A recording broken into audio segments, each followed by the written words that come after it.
Goeiemôre en baie welkom.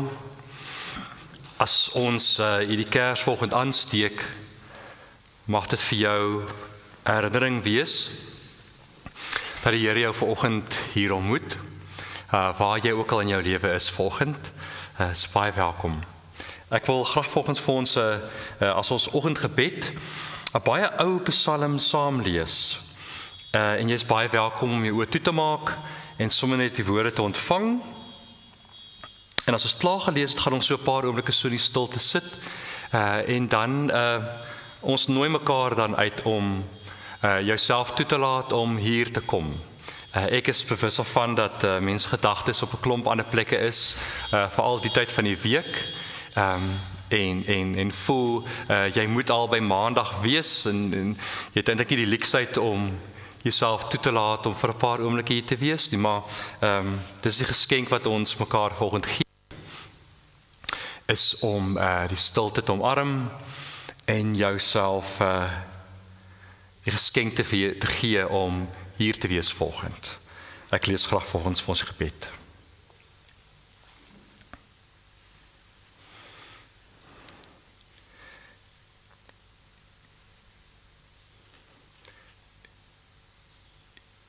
Here, U is vir my soos 'n herder. Ek kom niks kort nie. As ek terugkyk op my jare, dan sal ek erken, U was nog altyd maar daar. U laat my rus in groen weivelde. U bring my by waters waar daar vrede is. U bring vir my balans. U bring vir my toestemming om te wees. U gee my nuwe krag. Elke dag. Selfs al voel dit vir my, ek kan nie hierdie dag alleen ontvang nie. U lei my op die regte paaie. Selfs in tye wanneer ek dink ek is op die regte plek. U kom haal my waar ook al ek is. U kom haal my en bring my waar U is. En selfs al gaan ek deur donker dieptes, selfs al gebeur die ergste met my, selfs al gebeur die ergste met die mense in my lewe, ek sal nie bang wees nie. Ons sal nie bang wees nie, want U is by my. En U hande hou my veilig. U hande vang my. U hande beskud my. Mag ek terugkyk op my lewe, en mag ek ook soos die ou digters van ouds afbid en sê, U was vir my goed gewees. Al die dae van my lewe, U was vir my goed. En mag ek, waar ook al ek vandag is, mag U my huis te bring, sodat ek daar kan wees, saam met U, tot 'n lengte van dae.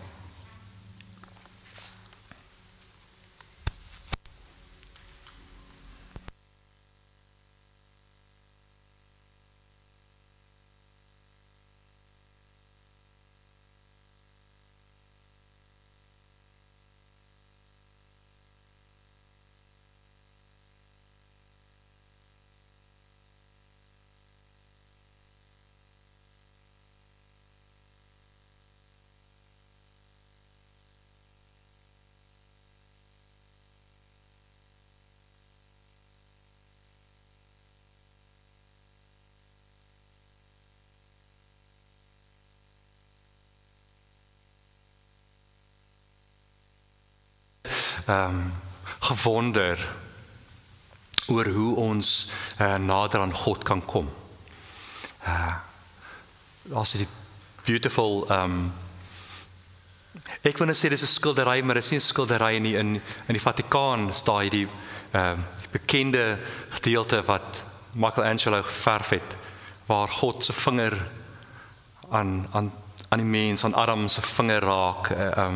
Ek wil sê skildery, maar sê skildery nie, is fresco of volgens oorlewering aanvanklik, as jy gaan kyk vandag na hierdie bekende gedeelte wat Michelangelo vasgevang het, is daar 'n spasie tussen God se vinger en Adam of die mens se vinger. En volgens oorlewering was dit nie so aan die begin nie.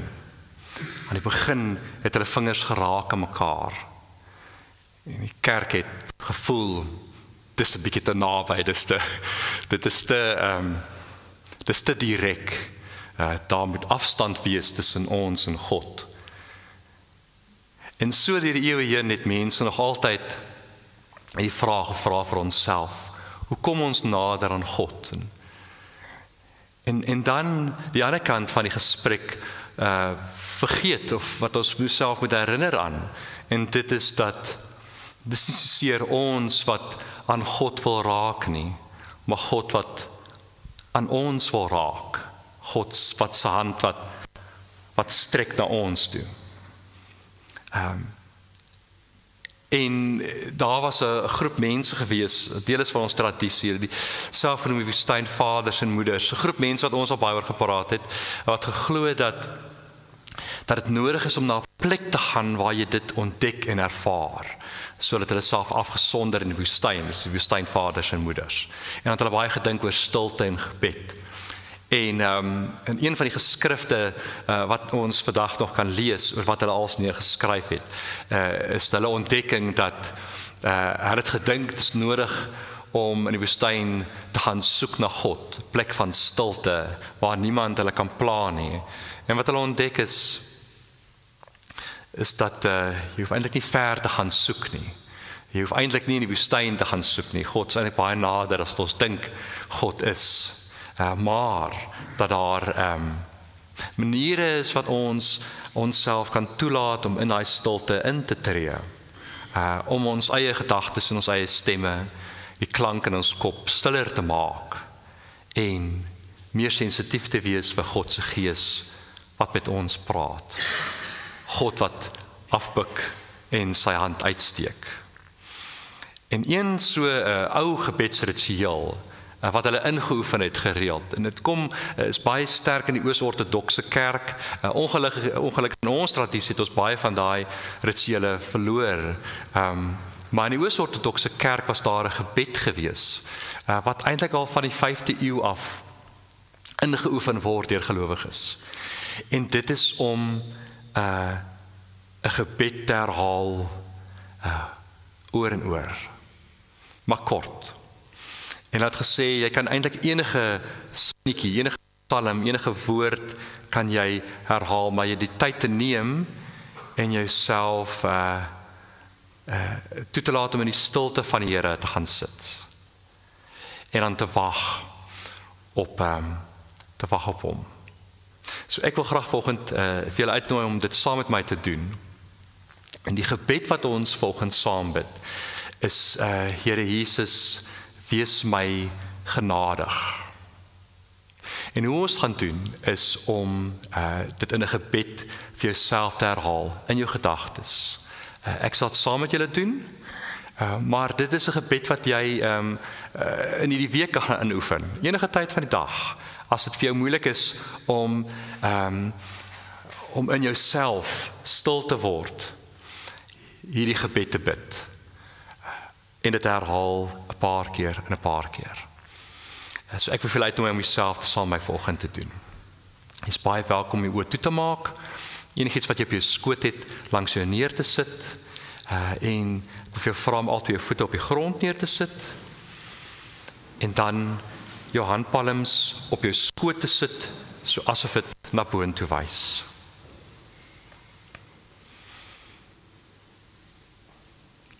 En probeer om vir die volgende paar oomblikke dit wat dalk swaar op jou rus, die gedagtes wat jy saam met jou gebring het hiernatoe, jou verantwoordelikhede wat vir jou wag as jy uitgaan, jou afsprake en e-posse en mense by wie jy moet uitkom in die week wat kom, probeer om vir die volgende paar oomblikke al daai goed eenkant toe te skuif en vir jouself te sê, ek gaan nie nou daaraan tyd spandeer nie, ek sal dit later doen.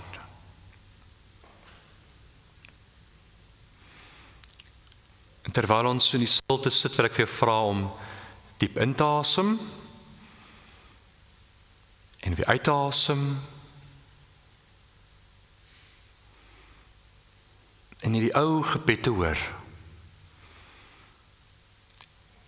Here Jesus, wees my genadig.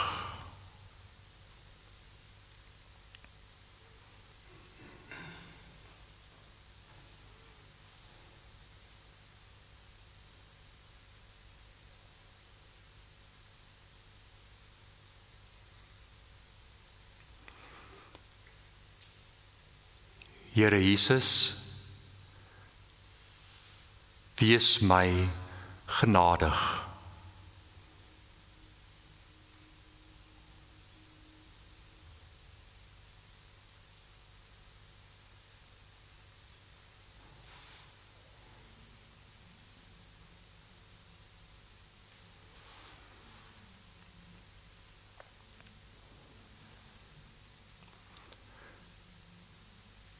Here Jesus, wees my genadig.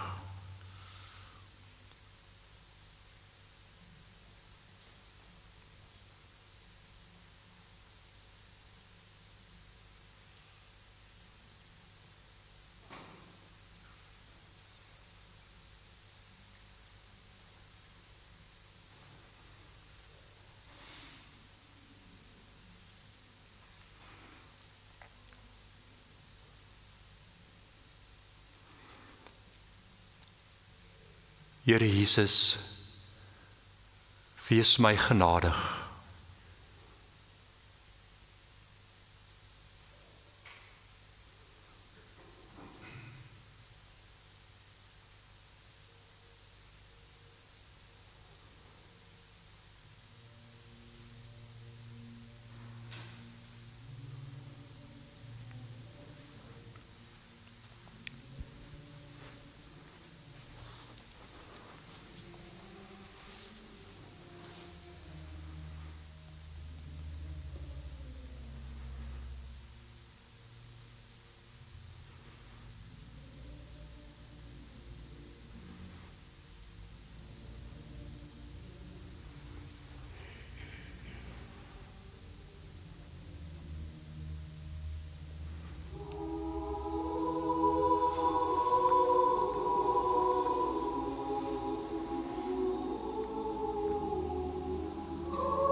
Ons gaan so 'n rukkie langer in die stilte sit en in gebed. Miskien is daar volgend iemand in jou gedagtes wat jy graag wil opdra na die Here. Dalk wil jy 'n gebedskers volgend kom aansteek op bloot het om te sê, ek is hier, en die Here is hier by my, en hier is ons saam. Ons gaan so 'n oomblik neem wat ons 'n bietjie langer in stilte bly, en luister na 'n ou gebed, en dan is jy baie welkom om kers te kom aansteek, by een van die tafels hier voor, dalk vir jouself, dalk vir iemand anderste.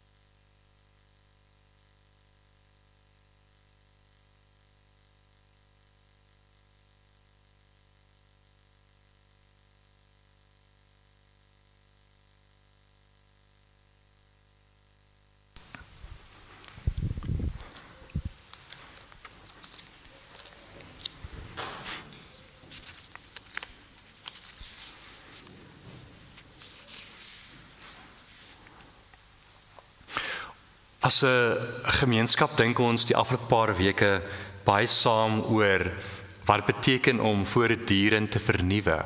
Dit is een van ons waardes as ons as Stellenberg gemeenskap. En wat dit beteken, en dit soms om voortdurend te vernuwe, kan mense aanname maak, dis iets wat ek moet doen of dat ek moet verander. En ek dink die ontdekking wat ons gemaak het af 'n paar weke is dat om te sê dat ons voortdurend wil vernuwe is iets wat in ons gebeur. So die tema van sout is iets wat ons af 'n paar weke ook oor praat, dat die Jode en die antieke mense het baie gedink oor hoe sout is daai ding in die natuur wat help met oorgange of help met genesing, om iets af te handel en iets op te neem wat reg voor jou is, om voortdurend te vernuwe. En ons dink vanoggend saam oor wat genesing vir ons sal beteken. Wat dit sal beteken om heel te word. Nie net in ons lewe nie, maar in ons gedagtes, in ons hart, in ons gemoed.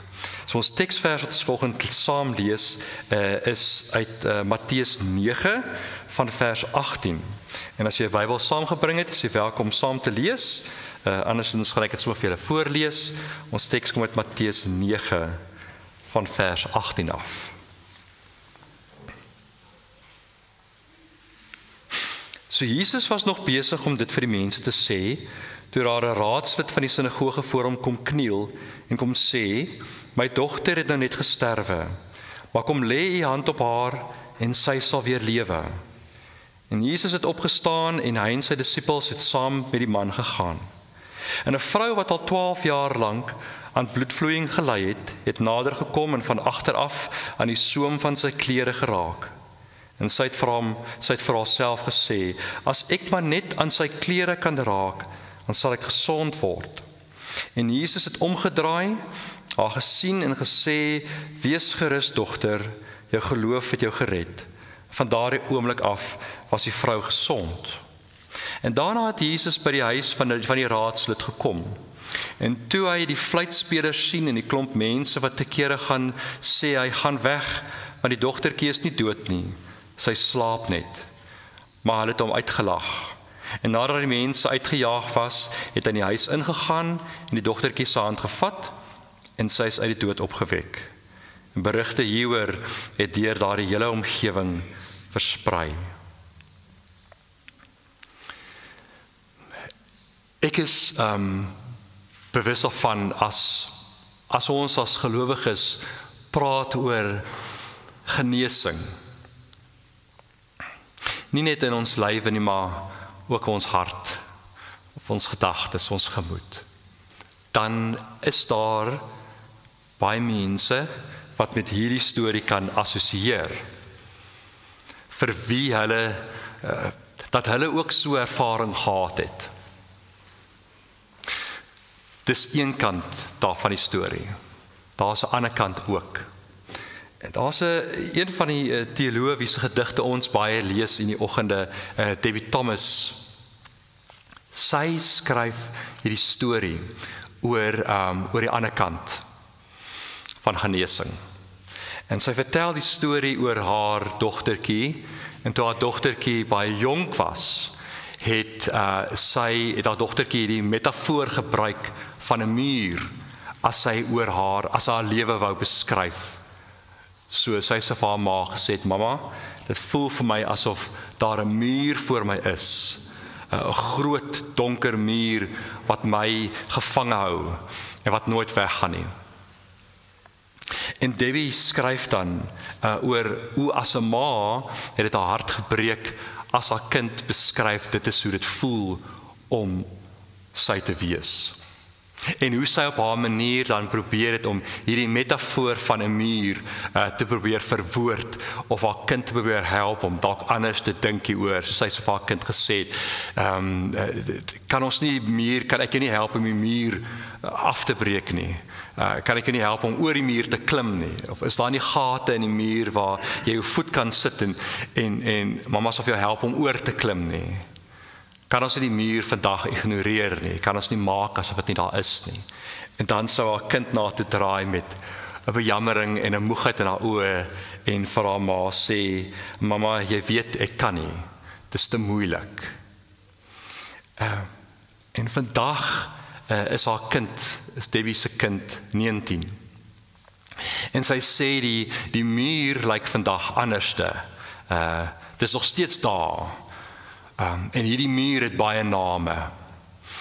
Sy sê sy en haar man het deur 'n groot tyd van hulle kind se lewe gaan in die hoop dat hulle haar kind kan diagnoseer, dat hulle dit kan pinpoint en sê, dis wat my kind het en dis wat jy moet doen, so dan gaan die genesing mos plaasvind.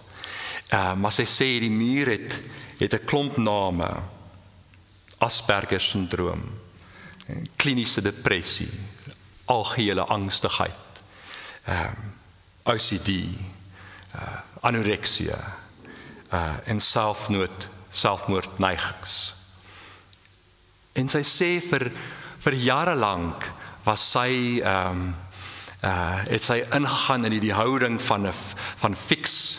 Sy wou dit oplos. Sy en haar man het alles gaan lees wat hulle kon. Hulle het al die medisyne gebruik en medikasies wat daar was. Hulle het al die dokters gaan sien wat daar was om te sien. Sy vertel oor hoe sy en haar man haar kind vasgehou het as haar kind van die skool afkom en dit was 'n slegte dag gewees. Sy vertel oor hoe hulle aand na aand smoothies gemaak het en in haar keel probeer afdruk het net sodat sy kan eet. Hulle vertel oor hoe hulle haar arms verbind het met verbande as sy haarself seer gemaak het. En sy vertel dat in daai tyd het sy geleer wat het beteken om te bid. En hoe sy die Here gesmeek het om haar kind te help en haar kind te genees en dit weg te vat van wat sy gehad het. Sy het geleer wat het beteken om te bid. Sy het 'n kerk gesoek waar haar kind kan veilig wees. Sy het die Bybel gelees elke aand van hoek na kant op soek na 'n gebed of 'n vers of 'n storie wat vir haar kan aanmoedig om aan te hou glo, nie op te gee op haar kind nie.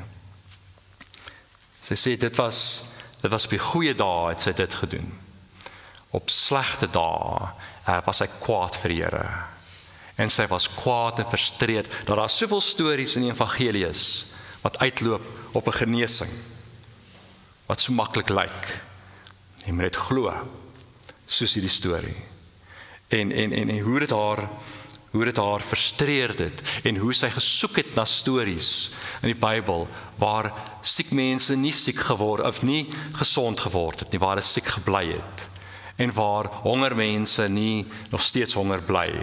'n Storie iewers waar Jesus ook probeer het om iemand te genees en weer probeer het, maar dat dit nie gewerk het nie. Iets om aan vas te hou wat haar laat voel het dat haar situasie is nie uniek nie, is nie so anders nie.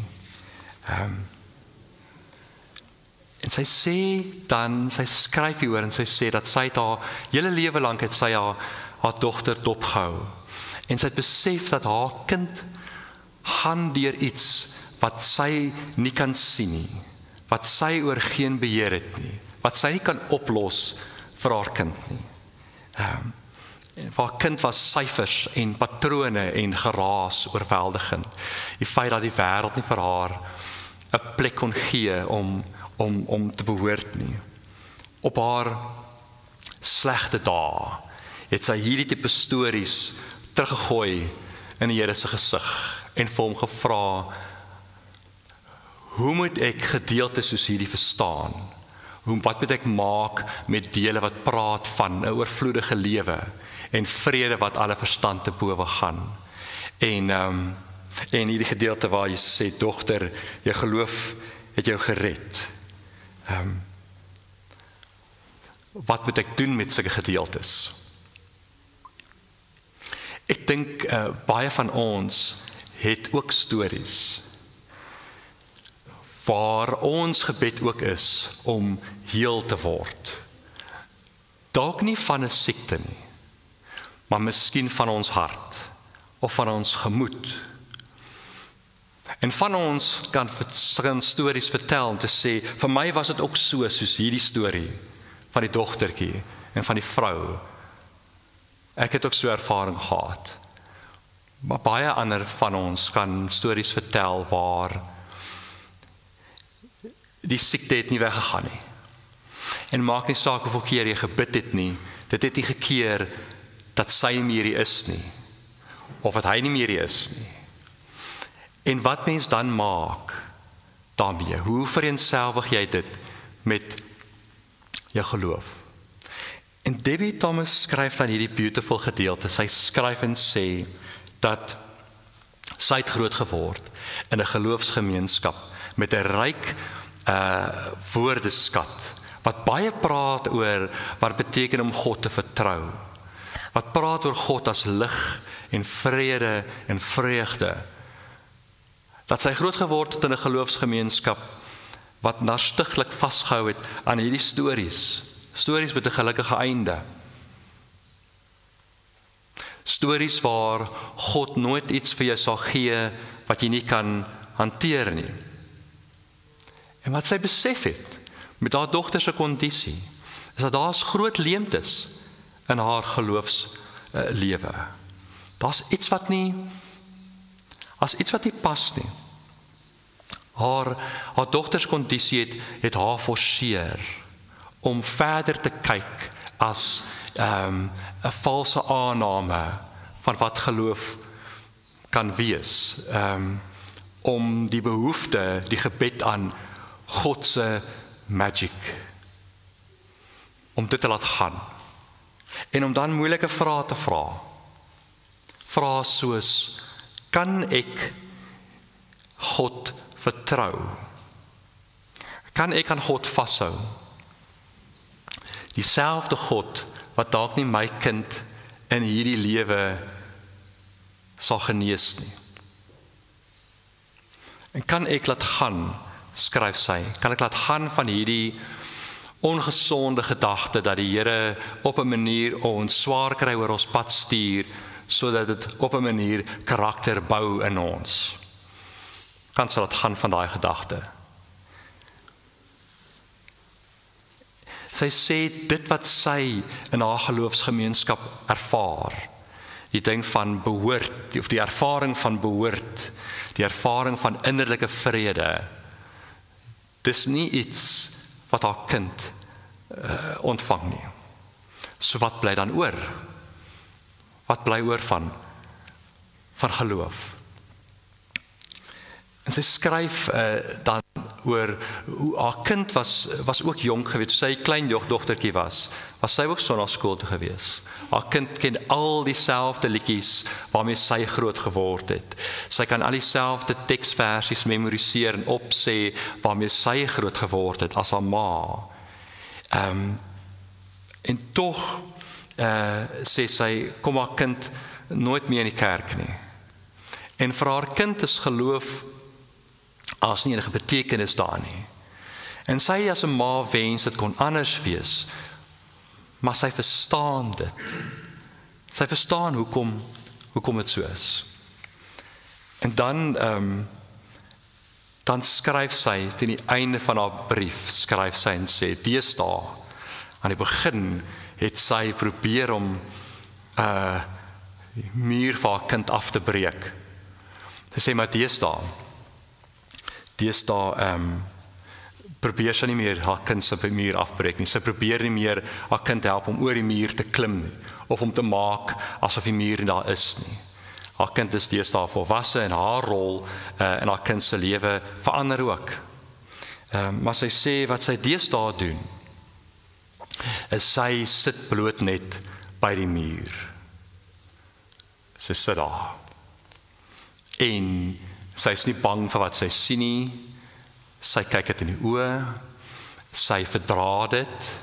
Sy leer hoe om te leef in die skaduwee van die muur. Met die hoop dat haar kind nie sal opgee op die lewe nie. En sy sê dan, sy bly daar sit langs die muur. En sy hoop haar kind sien dit, dat sy teenwoordig is daar, en op 'n manier haar kind herinner, dat God is ook teenwoordig in die skaduwee, nie net in die lig nie. En dan eindig sy haar brief en sê, as sy deesdae die Bybel lees, dan skiep sy die genesingsstories, soos hierdie een vanoggend. Sy lees dit nie. Sy lees dit lankal nie meer nie. Maar waar sy vashak, is sy hak vas by stories waar Jesus in die wildernis is. In daai plekke waar die tyd stil staan. Sy hak vas by die stories waar Jesus in die tuin van Getsemane is, op die voorhand van sy dood, waar hy ook bang was en verlate gevoel het. Sy sê, sy lees graag die stories oor die manna wat die Here vir die Israeliete gegee het in die woestyn, hierdie misterieuse geskenk, waar die Here mense op 'n manier staande hou, hierdie daaglikse vashou en onderhouding. En sy lees, sê sy lees die storie oor die herder, wat die verlore skaap gaan haal in die woestyn. Die skaap wat nie kon help as om te verdwaal nie. Die skaap wat wil terugkom huis toe en nie op pad terug kan kry nie.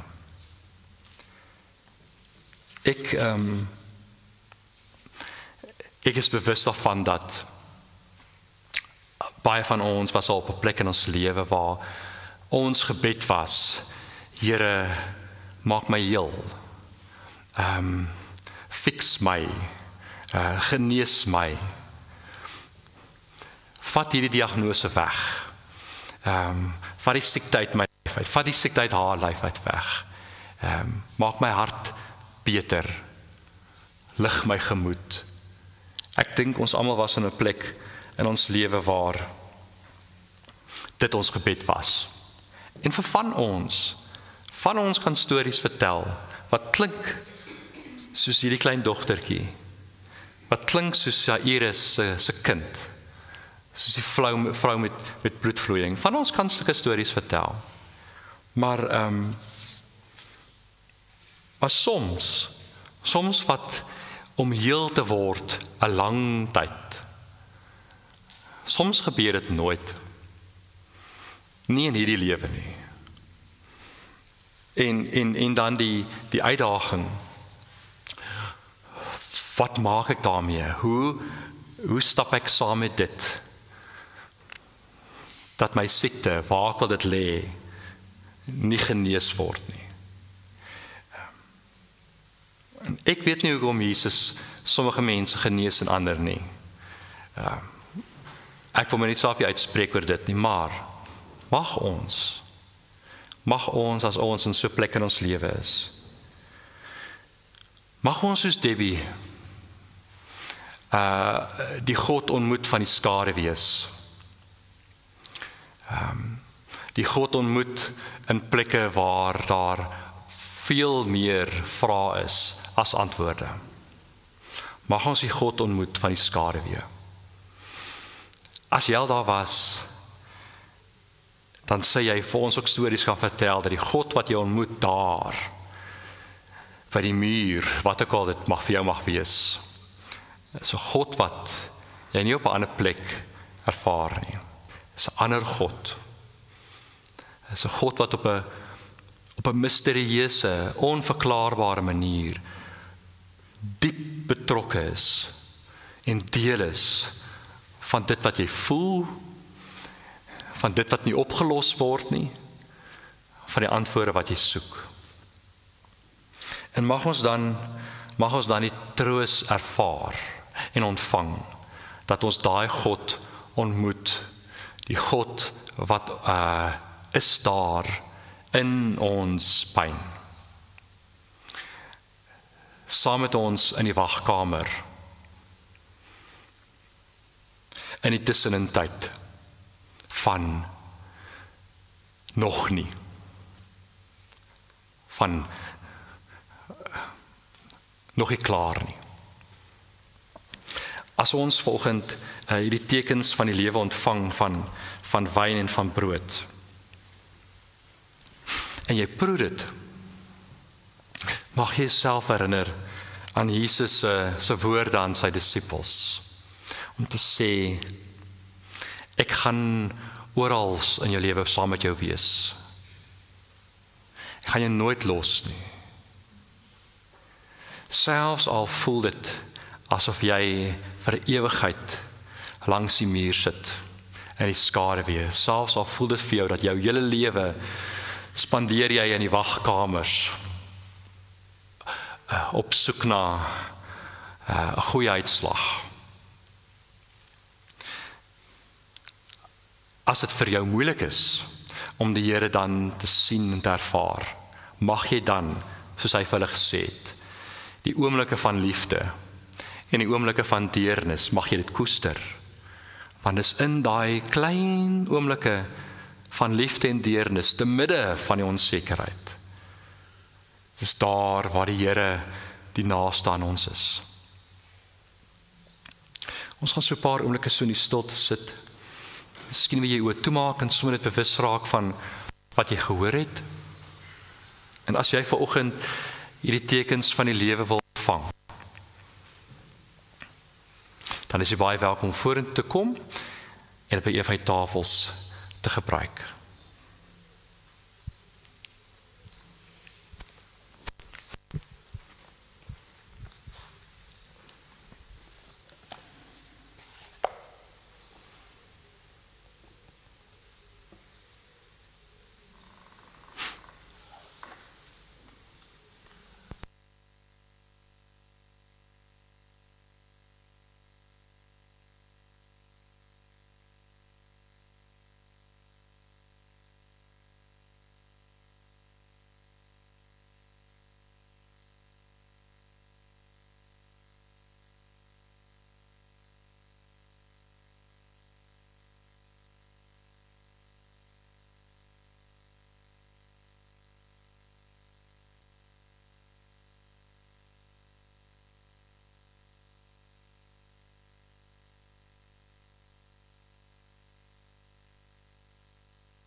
Ek wil graag vir ons 'n seëngebed lees, wat jy saam met jou kan indra in die week wat kom.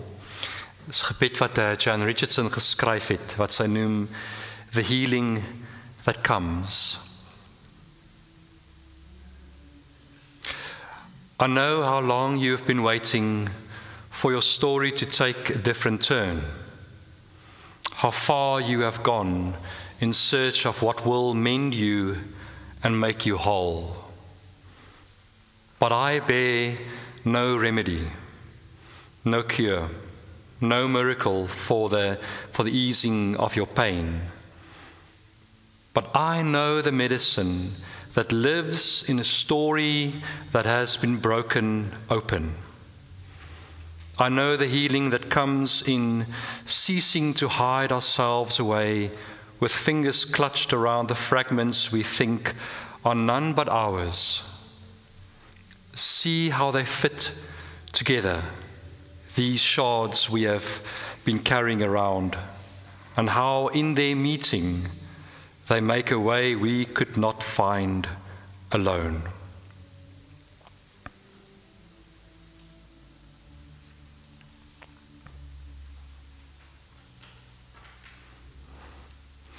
Mag ons in ons soeke na heelheid en na genesing, mag ons vashou aan die stories van hulle wat was voorheen. Mag ons vashou aan die stories wat die evangelie vir ons gee. Maar mag ons nie vergeet van die ander kant nie. Dat die Here ons ontmoet juist daar waar ons dink hy is nie. Ons het die Kersvogend aangesteek om ons te herinner op 'n stil manier dat die Here is volgend hier. En as ons die Kers doodblaas, dan doen ons dit omdat ons glo dat die Here gaan saam met ons, daar waar ons ook al mag gaan. Ontvang die seën van die Here. Mag die genade van ons Vader, die liefde van sy Seun en die teenwoordigheid van die Gees by jou wees en ook by jou bly. Amen. 'n Mooi week vir julle. Totsiens.